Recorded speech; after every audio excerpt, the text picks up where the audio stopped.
Hello students, class 11 unit number 4 आपां chapter कर रहे हैं बेटा वर्क एनर्जी एंड पावर। पिछले आर्टिकल च आपां elastic collision in one dimensional है जिहड़ा डिस्कस कीता सी। अज आपां बेटा करांगे elastic collision in two dimensions.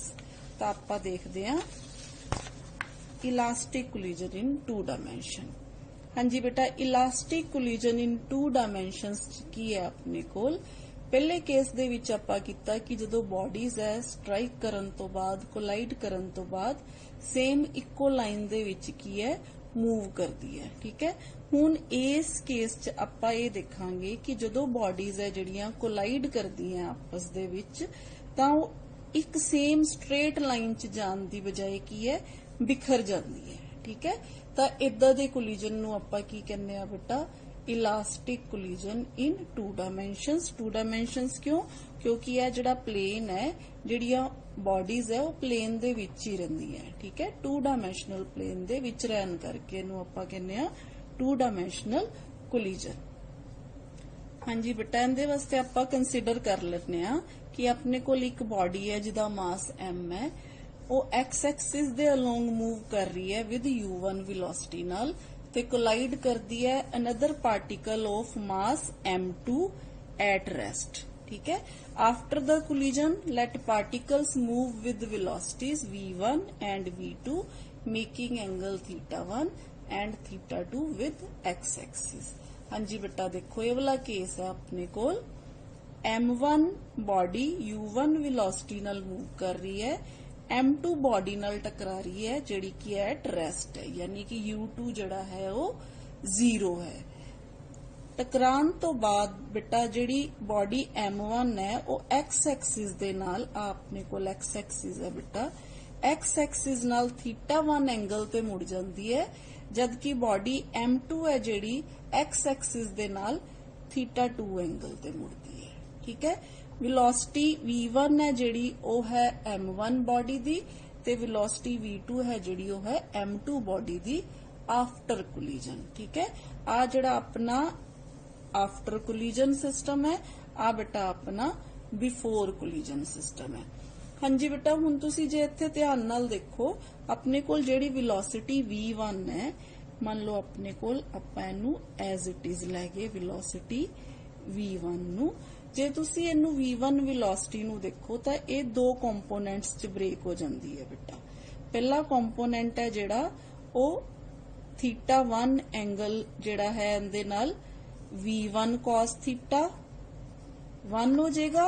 दूसरा कंपोनेंट है जिहड़ा बेटा वो की हो जाएगा अपने कोल v1 sin θ1।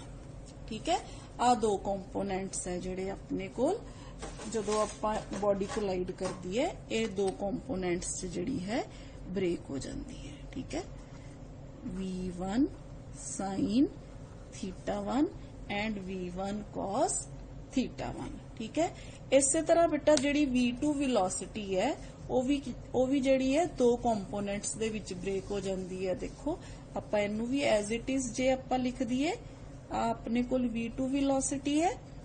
ठीक है, तो v2 वेलोसिटी भी है जिहड़ी आ जिहड़ा अपने कोल x एक्सिस है इहदे नाल एंगल θ2 बना रही है। ठीक है, तो आ कंपोनेंट जिहड़ा है बेटा ये की हो गया v2 cos θ2, तो जिहड़ा इधर कंपोनेंट है y एक्सिस वाली साइड ते दिस इज v2 sin θ2।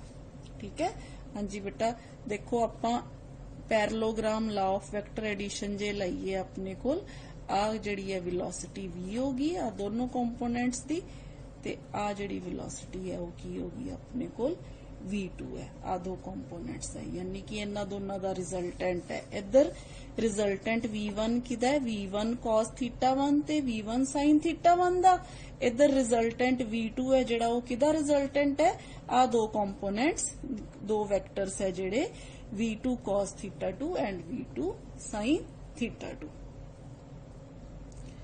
हाँ जी बेटा, इहदा मतलब ये होया कि अपने कोल दो दो कंपोनेंट्स हो गए दो कंपोनेंट्स है जिहड़े v1 वेलोसिटी दे होगे, दो कंपोनेंट्स अपने कोल v2 वेलोसिटी दे होगे। ठीक है, तो अपने कोल बिफोर कोलिजन ते आफ्टर कोलिजन जे आपां गल करिए, देखो आपां इलास्टिक मोमेंटम दी जदों गल करदे आ बेटा, इलास्टिक कोलिजन दी गल करदे आ, आपां दो चीज़ां दी गल करनी है बेटा।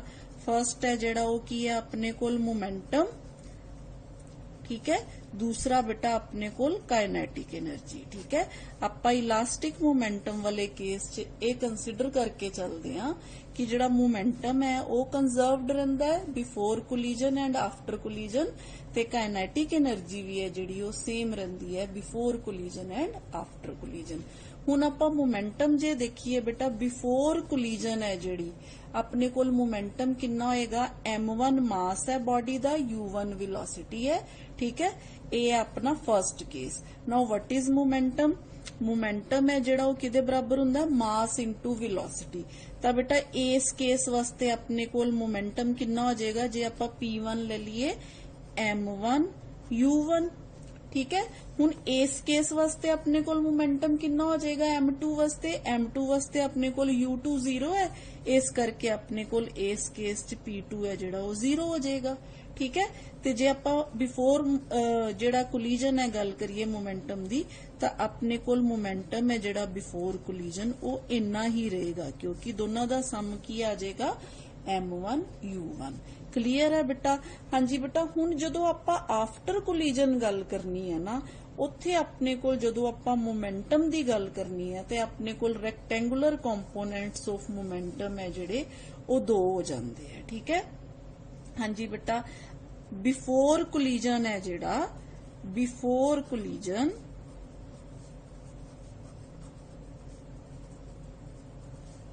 Momentum of the system is m1 u1 plus m2 into 0 which is equal to m1 u1। ठीक है, इनू मान लो बेटा इक्वेशन नंबर 1। हुण आफ्टर कोलिजन जे आपां गल करिए बेटा, after collision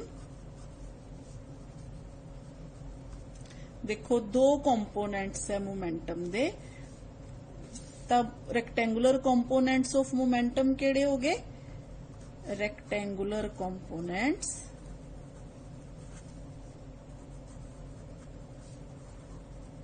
components of momentum are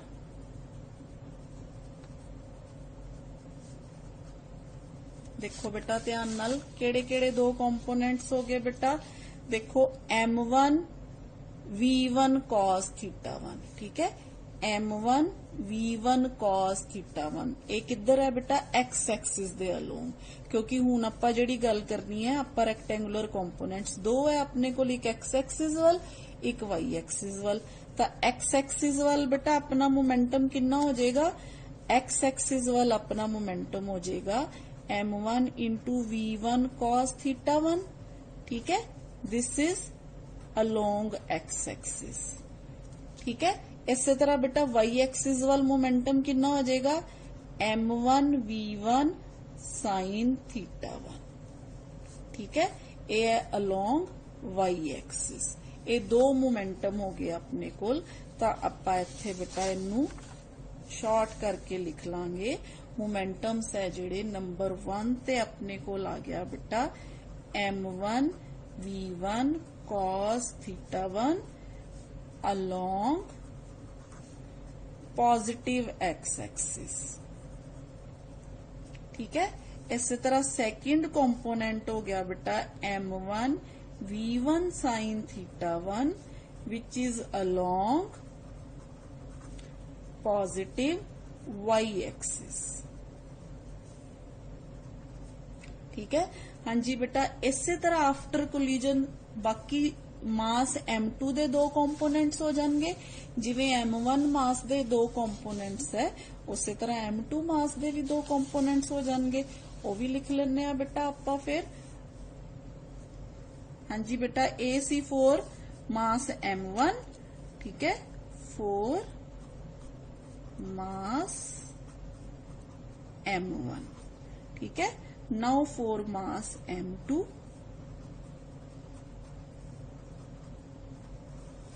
हाँ जी बेटा, हुण मास m2 वास्ते अपने कोल केड़े केड़े कंपोनेंट्स हो गए। फर्स्ट कंपोनेंट हो गया बेटा m2 v2 cos θ2 which is along positive x axis, ठीक है।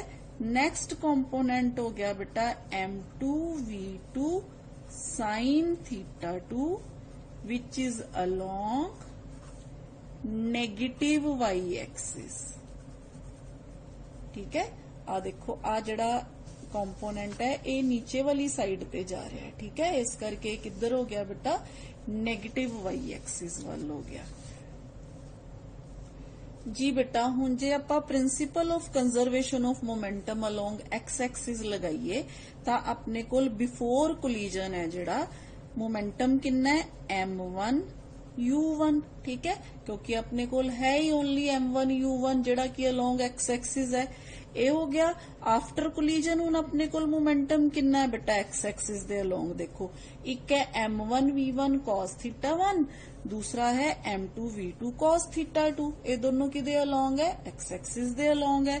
तो बेटा आपां इन्हां दोनों नूं की कर दांगे, ऐड कर Dange, cos θ1 plus m2 v2 cos θ2। हाँ जी बेटा, इस इक्वेशन नूं तुसी मान लो बेटा इक्वेशन ए, ठीक है बेटा। हुण जिवें अपने कोल मोमेंटम है अलोंग एक्स एक्सिस, उसे तरह आपां मोमेंटम है जिहड़ा अलोंग वाई एक्सिस भी लिखांगे। हुण देखो बेटा बिफोर कोलिजन जिहड़ा अपने कोल वाई एक्सिस मोमेंटम है वो कितना है, देखो बिफोर कोलिजन अपने कोल वाई एक्सिस मोमेंटम है जिहड़ा वो 0 है। क्यों 0 है बेटा, क्योंकि वाई एक्सिस दे अलोंग कोई वेलोसिटी नहीं है, ठीक है। वेलोसिटी अलोंग वाई एक्सिस है जिहड़ी 0 है, तो फिर before collision along Y axis है जिहड़ा वो मोमेंटम कितना है बेटा 0 है, ठीक है। Initial momentum along Y axis यानी कि इस केस च अपना की है 0 है। तो अपने कोल जदों आपां अलोंग वाई एक्सिस की गल करांगे तो आपां लिखांगे इनिशियल मोमेंटम ऑफ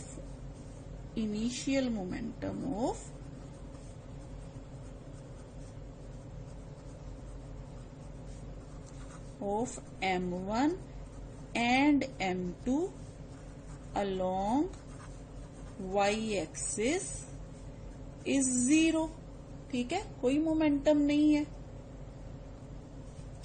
जी बेटा। जदों हुण आपां principle of conservation of momentum along Y axis apply करांगे तां अपने कोल, क्योंकि बिफोर कोलिजन जिहड़ा मोमेंटम है वो 0 है, then 0 will be equal to momentum before collision is equal to momentum after collision. हुण आफ्टर कोलिजन अपने कोल केड़े केड़े दो कंपोनेंट्स है, एक है m1 v1 sin θ1 जिहड़ा कि फॉर मास m1 है अलोंग पॉजिटिव y एक्सिस, दूसरा अपने कोल आवला कंपोनेंट है m2 v2 sin θ2 जिहड़ा कि अलोंग नेगेटिव y एक्सिस है। तो फिर बेटा आपां इहनूं इदां लिखांगे m1 v1 sin θ1 minus m2 v2 sin θ2। हाँ जी बेटा, this is equation number B. ये तो होगी बेटा मोमेंटम दी गल। हुण इसे तरह बेटा आपां principle of conservation of energy भी लगावांगे। As the kinetic energy is conserved in an elastic collision, so जी बेटा जिवें आपां मोमेंटम देखिया इस केस च before collision mass into velocity है, इसे तरह अपने कोल काइनेटिक एनर्जी किदे बराबर हुंदी है बेटा, काइनेटिक एनर्जी दा फार्मूला हुंदा अपने कोल हाफ mv², ठीक है। तो इस केस च अपने कोल आ गया हाफ m1 u1², ठीक है। दूसरे केस च बेटा अपने कोल की आ गया अगेन 0, तो इस केस च काइनेटिक एनर्जी अपने कोल फिर 0 आ गई। तो total kinetic energy before collision कितनी होगी अपने कोल m1 u1 स्क्वायर हाफ। ठीक है, ये अपने को बिफोर कोलिजन। हुण आफ्टर कोलिजन इधर काइनेटिक एनर्जी कितनी हो जाएगी, हाफ m1 v1 स्क्वायर, ते इधर कितनी हो जाएगी, half m2 v2 square. Kinetic energy scalar quantity है। ठीक है, आपां पढ़िया होया है। तां आपां बेटा इहनूं जदों इक्वेशन नूं लिखांगे आपां तां आपां इस तरह लिखांगे, as the kinetic energy is conserved, so half m1 u1 square before collision, यानी कि half m1 u1 square will be equal to half m1 v1 square plus half m2 v2 square। ठीक है, तो बेटा this is equation number C. देखो बेटा अपने कोल हुण 3 इक्वेशनस आ गईयां मेन मोमेंटम ते एनर्जी वास्ते, ए बी सी। हाँ जी बेटा, लास्ट जिहड़ा आपां elastic collision in one dimension कीता सी उहदे च आपां v1 v2 जिहड़े है आफ्टर कोलिजन उन्हां दी वैल्यू है जिहड़ी वो कैलकुलेट कीती सी इक्वेशनस बना के। ठीक है, हुण देखो बेटा इत्थे अपने कोल केड़ी अपने कोल 3 इक्वेशनस है ए बी सी, पर अपने कोल कितनियां क्वांटिटीज है आफ्टर कोलिजन, देखो 4 क्वांटिटीज है अपने कोल जिन्हां दी वैल्यू आपां फाइंड आउट करनी है। 1 v1 θ1 v2 θ2, ये चेंज हो रही है ना। ठीक है, कोलिजन दे विच तो बेटा 3 इक्वेशंस तो 4 वैल्यूज कैलकुलेट करना जिहड़ा है वो डिफिकल्ट है। ठीक है, तो इस करके आपां बेटा इन्हां तीनों इक्वेशंस तो वैल्यूज नहीं कढ सकदे, पर आपां किसे तरह जे मान लो θ1 कैलकुलेट कर लिया अपने इलास्टिक कोलिजन दे विच, मान लो आपां नूं θ1 दी वैल्यू पता चल गई, तो θ1 दी वैल्यू जे आपां एक्सपेरिमेंटली फाइंड आउट कर लीए तो आपां जड़ियां बाकी 3 अननोन वैल्यूज है वो की कर सकते हैं, कैलकुलेट कर सकते हैं। ठीक है, हाँ जी बेटा, मान लो प्रैक्टिकली आपां θ1 जे कैलकुलेट कर लिया तो आपां θ2 v1 and v2 the value है जिहड़ी वो सॉल्व कर सकते हैं। हाँ जी बेटा, लो हुण आपां गल करदे हां स्पेशल केसिस दी। What are special cases? जिवें आपां इलास्टिक कोलिजन दे विच स्पेशल केसिस दी गल कीती सी, इसे तरह आपां बेटा इस कोलिजन दे विच यानी कि 1 डायमेंशन च कीती सी, 2 डायमेंशन च भी आपां स्पेशल केसिस है जिहड़े वो डिस्कस करांगे। जी बेटा, फर्स्ट स्पेशल केस जिहड़ा आपां डिस्कस कर रहे हां ग्लैंसिंग कोलिजन। इहदे विच की है बेटा, जिहड़ा θ1 है अप्रोक्सीमेटली 0 डिग्री हुंदा है, θ2 है जिहड़ा अप्रोक्सीमेटली 90 डिग्री। इहदा मतलब की है बेटा, इहदा मतलब ये है, मान लो बेटा आ बॉडी इहदे नाल कोलाइड कर रही है, जदों आ बॉडी इहदे नाल आके टकराएगी तां आ बॉडी है जिहड़ी 90 डिग्री ते चली जाएगी। मतलब आ अपने कोल एक्स एक्सिस है ते मान लो आ अपने कोल वाई एक्सिस वाल बॉडी है जिहड़ी डिफ्लेक्ट होगी। ठीक है, स्कैटर होगी, ते जिहड़ी आ वाली बॉडी है सीधी निकल जाएगी, इसे तरह निकल जाएगी। ठीक है, तो इदा दे केस नूं आपां की कहने आ बेटा, ग्लैंसिंग कोलिजन कहने आ। हुण देखो ग्लैंसिंग कोलिजन दे विच जे आपां θ1 ए इक्वेशन दे विच पुट कर दिन्ने आ ते θ2 है जिहड़ा वो आपां 90 डिग्री पुट कर दिन्ने आ, तां बेटा अपने कोल ए ते बी इक्वेशन चो देखो दोनों इक्वेशंस दे जे विच जे आपां वैल्यूज पुट करदे आ तां अपने कोल v1 ते v2 दी वैल्यू है जिहड़ी वो देखो किवें आ जांदी है। फर्स्ट केस दे विच देखो θ2 है जिहड़ा जदों आपां 90 डिग्री पुट करांगे आ इक्वेशन 0 आ जाएगी, क्योंकि cos θ जिहड़ा है 0 हुंदा है। इस केस च जदों आपां θ1 0 डिग्री पुट करांगे 1 आ जाएगा। ठीक है, जे ए 1 आ गया बेटा अपने कोल, तो from equation A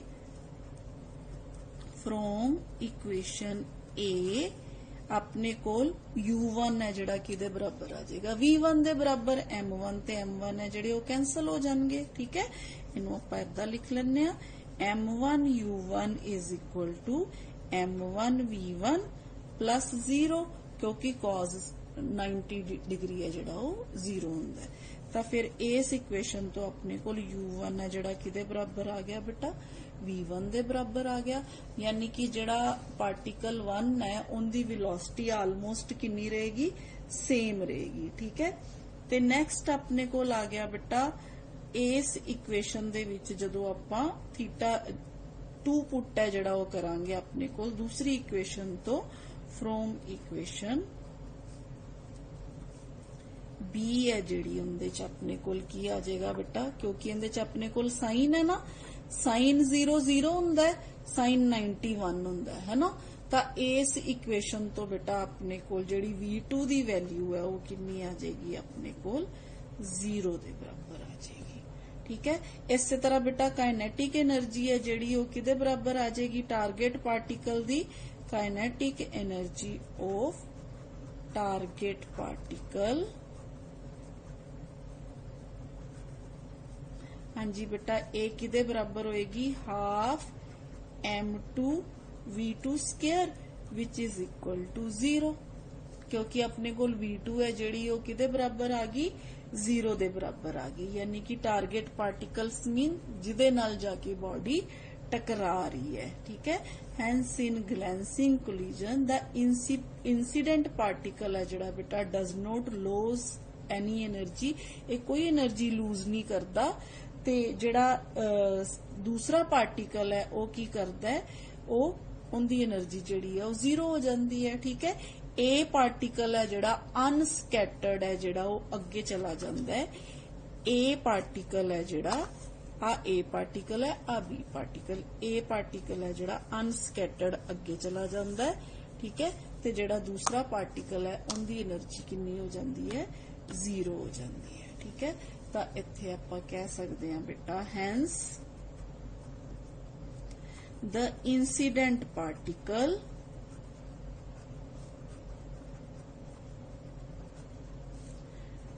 does not lose any kinetic energy। ठीक है, and is scattered almost undeflected, scattered almost undeflected। बेटा undeflected मीन्स सीधा ही चला जाता है।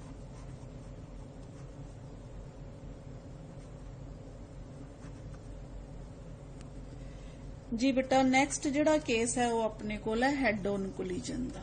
हाँ जी, हुण हैड ऑन कोलिजन की हुंदा बेटा, देखो हैड ऑन कोलिजन मीन्स जदों आ पार्टिकल इहदे नाल टकराया ये उसे डायरेक्शन दे विच है जिहड़ा मूव करना शुरू कर दिंदा है, यानी कि दूसरा पार्टिकल है सेम उसे डायरेक्शन च स्ट्रेट लाइन च मूव करना शुरू कर दिंदा है। इहदा मतलब की है बेटा, थीटा 2 है जिहड़ा वो की हो जाएगा, 0 डिग्री हो जाएगा इस केस दे विच। ठीक है, क्योंकि उनकी जिहड़ी डायरेक्शन है वो डिफ्लैक्ट नहीं हो रही।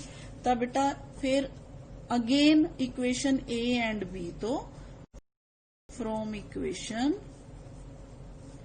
ए एंड बी हुण आपां थीटा 2 जदों 0 पुट कर दांगे बेटा, अपने कोल m1 u1 is equal to m1 v1 cos theta 1 plus m2 v2 आ जाएगा। ठीक है, क्योंकि थीटा 2 0 हो गया, 0 डिग्री जदों आपां v2 cos थीटा 2 दी जगह ते अपने कोल इत्थे की आ गया, 1 आ गया। ठीक है, ते अगेन दूसरी इक्वेशन तो अपने कोल 0 is equal to m1 v1 sine theta 1 आ गया, क्योंकि साइन 0 जिहड़ा है वो 0 हुंदा है, ते साइन थीटा 2 कितना हो गया अपने कोल, 0 हो गया। ठीक है बेटा, आ दोनों इक्वेशंस तो ए ते बी इक्वेशंस तो। ठीक है, तो बेटा अपने कोल इन्ना इक्वेशन तो आ वाली जिहड़ी वैल्यू है वो जिहड़ी है आ गई। ते काइनेटिक एनर्जी जिहड़ी है बेटा वो की रहेगी, फ्रॉम इक्वेशन 3 जे आपां देखिए, सी इक्वेशन च जे आपां देखिए, क्योंकि इत्थे थीटा दा कोई रोल नहीं है, इस करके काइनेटिक एनर्जी की रहेगी बेटा, काइनेटिक एनर्जी अनचेंज्ड रहेगी। Kinetic energy from equation C, kinetic energy remains unchanged।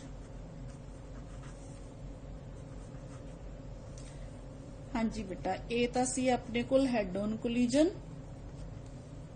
जी बेटा नेक्स्ट केस देखो अपने कोल इलास्टिक कोलिजन है जिहड़ा आइडेंटिकल पार्टिकल्स हाँ जी बेटा हुण जदों आइडेंटिकल पार्टिकल्स होणगे M1 M2 जिहड़ा है M दे बराबर मान लो ठीक है तो अपने कोल बेटा काइनेटिक एनर्जी फिर किहदे बराबर आ जाएगी इत्थे भी M इत्थे भी M इत्थे भी M ते अपने कोल M M M है जिहड़ा कैंसल हो गया ठीक है तो काइनेटिक एनर्जी फिर किहदे बराबर आ जाएगी काइनेटिक एनर्जी है जिहड़ी वो अपने कोल आ जाएगी जे आपां half mu1 square is equal to half mv1 square plus half mv2 square ठीक है इस तरह लगा लिए तो अपने कोल इक्वेशन बन गई u1 square is equal to v1 square plus v2 square ठीक है आपने कोल मान लो बेटा इक्वेशन नंबर 2 है हाँ जी बेटा हुण इसे तरह by conservation of linear momentum ता अपने कोल by conservation of linear momentum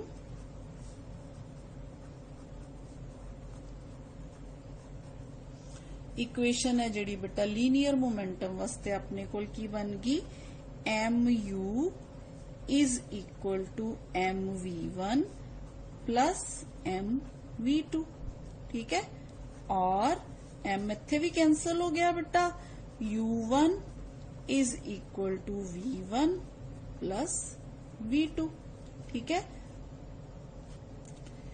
जी बेटा आपा जदों कंजर्वेशन ऑफ लीनियर मोमेंटम लगाता हुण आपा u1 डॉट u1 नू इस तरह भी लिख सकते हैं ना v1 plus v2 into v1 plus v2 ठीक है क्योंकि u1 की वैल्यू अपने कोल v1 प्लस v2 है जदों आपां इस डॉट प्रोडक्ट नू खोलांगे बेटा आ तां अपने कोल u1 स्क्वायर आ गया ठीक है क्योंकि डॉट प्रोडक्ट ऑफ आइडेंटिकल जेडे वेक्टर्स है a dot a is equal to a square तो अपने कोल u1 स्क्वायर आ गया इसे तरह जदों बेटा आपां इहदी डॉट प्रोडक्ट खोलांगे हुण इस इक्वेशन दे विच जिहड़ी अपने कोल आवली इक्वेशन आएगी वो देखो एदे बराबर है ठीक है v1 square plus v2 square is equal to u1 square दे बराबर है तो आपां इक्वेशन नंबर 2 चो इस इक्वेशन दी जगह आपां u1 पुट करता ठीक है तो आ इक्वेशन अपने कोल बन गई हुण u1 नू इधर ले आओ u1 चो u1 माइनस हो गया 0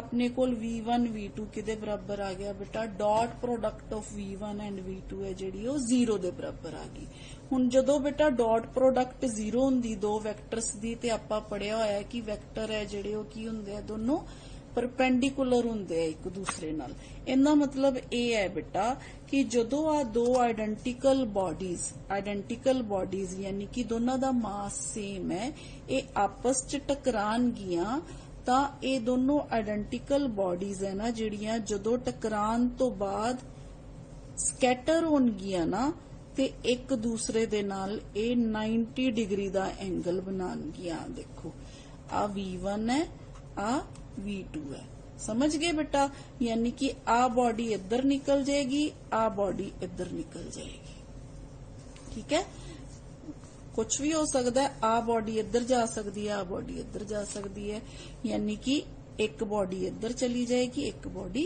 इधर चली जाएगी इस तरह आंदियां ये दोनों आइडेंटिकल बॉडीज है जिहड़ियां इस तरह मुड़ जाणगियां जी बेटा तां ये तां सी अपने बेटा स्पेशल केसेस जिहड़ा है आपां इलास्टिक कोलिजन इन 2 डायमेंशन डिस्कस किया आई होप बेटा मैनू उम्मीद है कि तुहानू ये जिहड़ा आर्टिकल है ये अच्छी तरह समझ आ गया होएगा थैंक यू बेटा।